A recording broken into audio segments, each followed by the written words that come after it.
Pis kasalligi yana vitiligo deydi kitobiy tilda, xalq tabobatida esa pis kasalligi yo'qoladi. Ekzema, psoriaz to'liqcha qurib tushib ketadi. Allergik dermatit yo'qoladi. Bronxial astma to'liqcha yaxshi. Odam organizmida o'zi 7-8 metr uzunlikda ichak bo'ladi. Bular 12 barmoqchak, ingichka va yo'g'on ichak. Yo'g'on ichakning uzunligi 1,5-1,3 yana 1,30 santimetrlarga keladigan darajada uzunlikda bo'ladi. Uzoq vaqtlar davomida mana yo'g'on ichak bo'lsa, ichidagi gijjalar uzoq vaqtlar davomida hosil bo'lgan axlat toshlari, ich qotishlardan so'rilayotgan narsalar, zaharlar, toksinlar, jigar zaharlaydi. Jigar zaharlangandan keyin bu terida yuzaga keladi. Yo'g'on ichak mana ingichka ichakda jarayon terida yuzaga keladi. Devorlar ko'rgansiz, sho'r bosgan ko'rsa, ustini andoq qilib shuvolab yo shkatorka qilib qo'yishni kutilmaysiz. Tagida sho'rni yo'qotsangiz ketadi.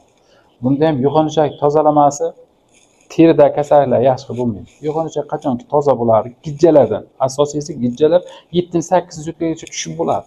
Ichida axlat toshlar ketadi. Ichak devoridan shlaklar qoladi. O'sha shlaklar asta-sekin uzoq vaqtga tushadi. O'sha tushib bo'lgandan keyin organizmda allergenlar yo'qoladi. Va to'qimalardagilar ham yo'qoladi. Yo'qolgandan keyin teridagi mana 16-18 kunda teridagi kasalliklar o'zgarish boshlanganda o'sha kasalliklar yo'q bo'ladi.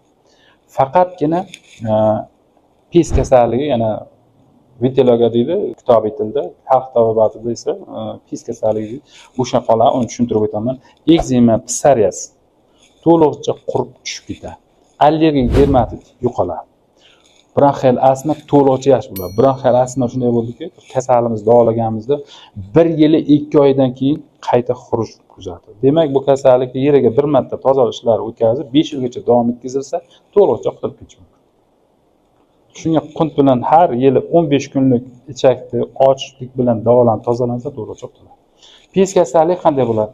Terida 5 ta qavat bo'ladi. O'sha 5 ta qavatdan 5alasi ham melanin pigmentdan xoli bo'lib to'liqcha oqargan bo'lsa, o'sha soha qoladi. Agar 4 ta qavati melanin pigmentdan xoli bo'lib oqargan bo'lsa, asta-sekinlik bilan yo'qoladi. 3 ta qavat bo'lsa, undan tezroq, 2 ta qavatda bo'lgan bo'lsa, undan tezroq, 1 qavat bo'lsa juda tez yo'qoladi. Qolgan o'sha 5 ta qavati ham yo'qolgan soha atrofi to'liqcha aylanib o'ralib olinadi-da, rivojlanish to'xtaydi. Kattalashmaydi yani. Kattalashmagandan keyin 2-chi, 3-chi kurs, 4-chi kurs davolash seansiga kelgandan keyin buni ham yo'qotish mumkin. Agarda kasal bemorimiz o'sha aytilgan diyetalar qilib yurib o'ziga e'tibor qilsa, juda katta o'zgarishga erishadi. Davolash lichinasini uyiga ketgandan keyin ham teri rangi o'zgarish asta-sekinlik bilan yaxshi tomonga o'zgarib ketaveradi. Psoriaz ham, ekzema ham hammasi to'liqcha qurib yaxshi bo'lib ketaveradi. Agar diyetani bilsa, yana sharoit yaratib bersa, yana rivojlanadi.